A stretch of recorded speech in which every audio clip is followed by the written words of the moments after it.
The chief rabbi of Israel was once driving down the motorway 20 miles an hour over the speed limit. Suddenly he heard an internal voice whisper, "You better slow down, there's a policeman around the corner." But the rabbi didn't pay attention and he kept speeding along. As he got around the curve, there was a policeman, and with his radar gun, he waved the rabbi to the side. The rabbi pulled over, the officer comes up to him, and the rabbi tells him, "Officer, you won't believe this, but Hashem told me you were here." The officer looks at the rabbi like he's a meshugana. He didn't recognize him, he didn't know who he was. So he took his driver's license and went back to his patrol car.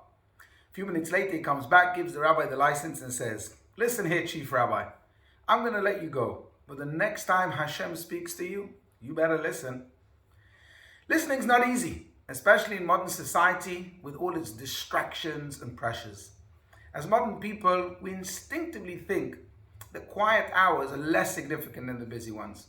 We see them as empty, waiting to be filled. But a moment's reflection shows us that those quiet hours are actually amongst the most transformative of our entire lives.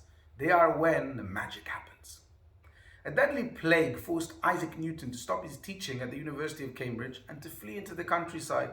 One day, while he was seated along his rural garden, he saw an apple fall. Inside of him, a quiet voice began to suggest what it meant. And in that stillness rose the revolutionary idea of gravity, an idea that would forever change the course of history. It was distance and serenity that made this revolution conceivable. This noisy world is a wonderful place to do things, but a terrible place to hear things. So often when you trace momentous achievements back to their creative origins, you find quiet minds listening to their highest thoughts.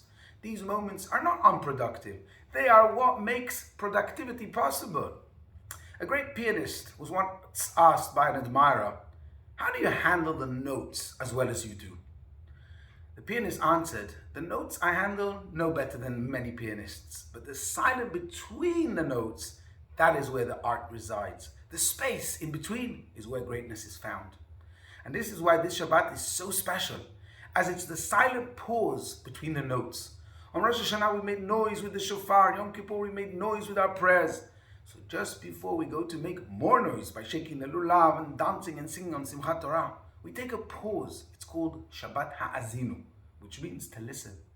We stop making noise and listen to our highest thoughts.